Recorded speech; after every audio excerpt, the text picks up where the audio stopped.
Bonjour à tous et à toutes. Aujourd'hui, je vais vous raconter l'histoire Les Trois Plumes, un conte des frères Grimm. Alors, vous êtes prêts? Installez-vous confortablement. Et c'est parti.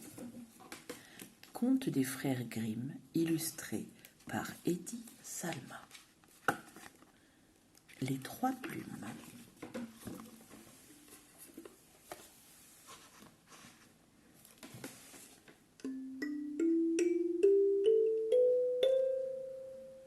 Il était une fois un roi qui avait 3 fils. Les 2 aînés étaient intelligents et fiers.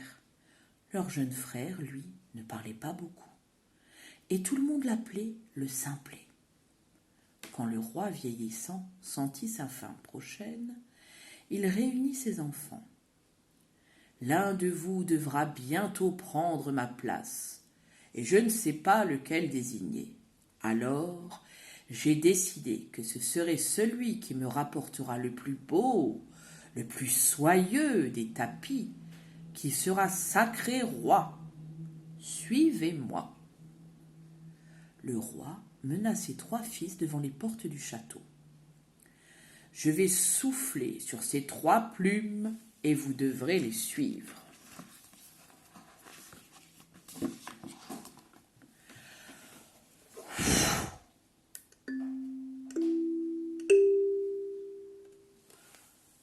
Une plume s'envola vers l'ouest, l'autre vers l'est, et la 3e droit devant, mais elle n'alla pas bien loin.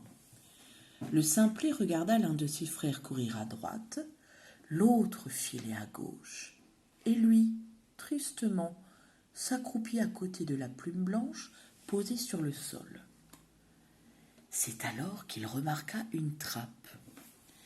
Il la souleva et il découvrit un escalier.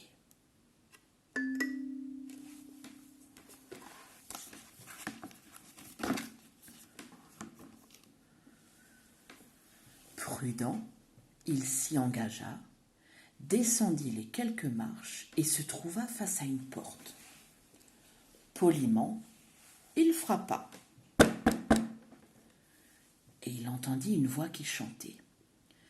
« Petite et verte demoiselle, toi qui sautilles par-ci, par-là, va vite voir celui ou celle qui vient troubler nos blabla. » La porte s'ouvrit.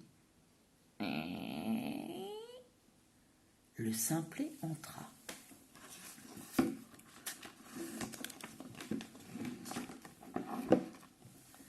Timidement, il salua les grenouilles qu'il observait, plein de petites et une toute grosse au milieu. « Bonjour, bienvenue chez nous, dit-elle. Quel est ton souhait? Ouah. J'aimerais avoir le plus beau, le plus soyeux des tapis pour mon père, le roi. Petite et verte demoiselle, vous qui sautillez par-ci, par-là, allez vite chercher la malle et devant moi, posez-la. »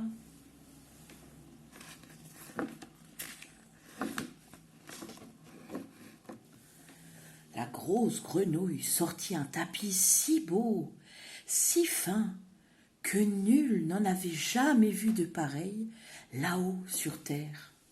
« Voilà, il est pour toi. Nous te le ferons avec plaisir. Ouah. »« Merci, merci beaucoup, et au revoir, » dit le simplet en prenant congé. Ses aînés, persuadés que le simplet ne trouverait aucun tapis, avaient dérobé chacun à la première bergère qu'il avait rencontrée des tissus grossiers. Ils les montraient à leur père quand leur frère arriva.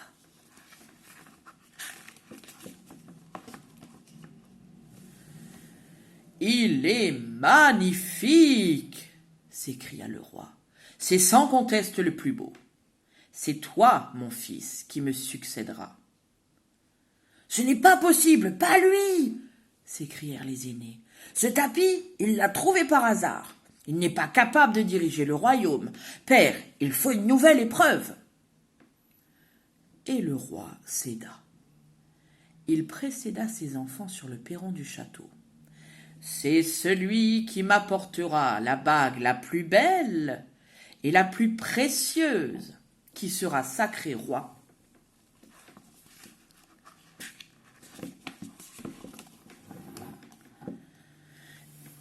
Et il souffla sur les 3 plumes.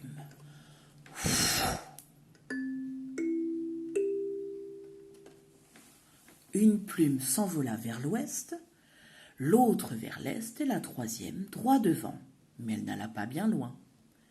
Quand ses frères furent partis, l'un à droite, l'autre à gauche, le simplet ouvrit la trappe, descendit l'escalier et frappa à la porte. « Bonjour. Bonjour. Que désires-tu cette fois ? » Ouah. La plus belle des bagues. La grosse grenouille verte envoya chercher la malle. En sortit un anneau si beau, si brillant, que nul n'en avait jamais vu de pareil là-haut sur terre.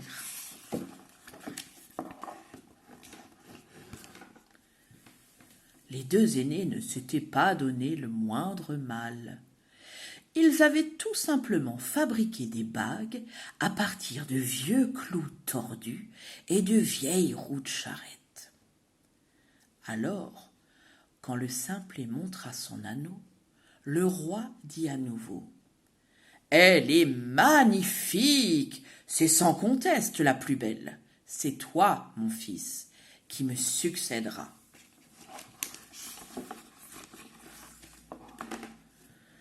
« Ce n'est pas possible, pas lui !» s'écrièrent les aînés. « Cette bague, il l'a trouvée par hasard. Il n'est pas capable de diriger le royaume. Père, il faut une nouvelle épreuve. » Et le roi céda. Il précéda ses enfants sur le perron du château. « C'est celui qui viendra avec la plus belle, la plus séduisante des damoiselles, qui sera sacré roi. » Et il souffla sur les 3 plumes.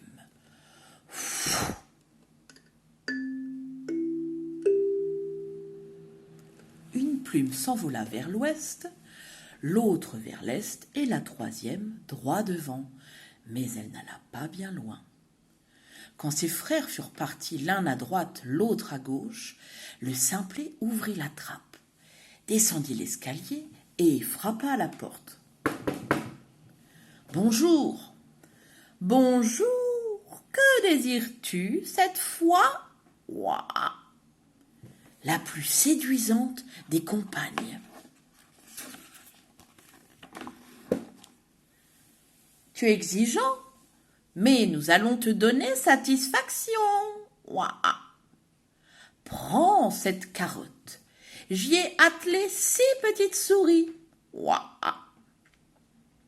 Que dois-je faire ? Demanda Simplet tout étonné. Choisis l'une de mes petites grenouilles et pars avec elle. Ouah. Le Simplet surpris obéit. Mais à peine eut-il mis un pied dans la carotte que celle-ci se transforma en un magnifique carrosse. Les 6 souris en 6 chevaux, et la grenouille en une jeune fille que tout de suite il aima. Il l'embrassa et ensemble ils filèrent vers le château.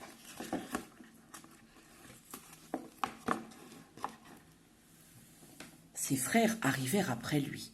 Ils n'avaient pas cherché bien loin et ramené les premières paysannes qu'ils avaient rencontrées. Et le roi, une nouvelle fois, s'exclama. « Qu'elle est ravissante, qu'elle est belle.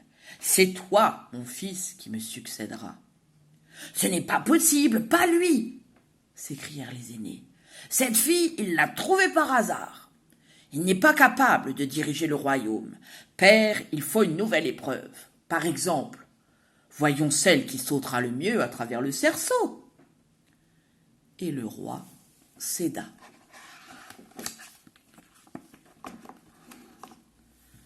Les deux paysannes sautèrent en premier. Elles passèrent à travers le cerceau, mais elles retombèrent si mal que l'une se cassa un bras et l'autre une jambe. La jeune compagne du simplet passa l'épreuve avec tant de grâce et de facilité que toutes les contestations cessèrent.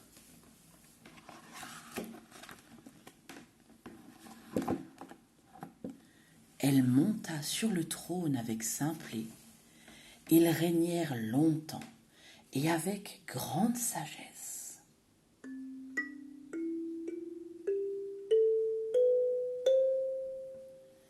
Et voilà, c'est la fin. J'espère que ce livre vous a plu. C'était le joli conte « Les trois plumes », un conte des frères Grimm.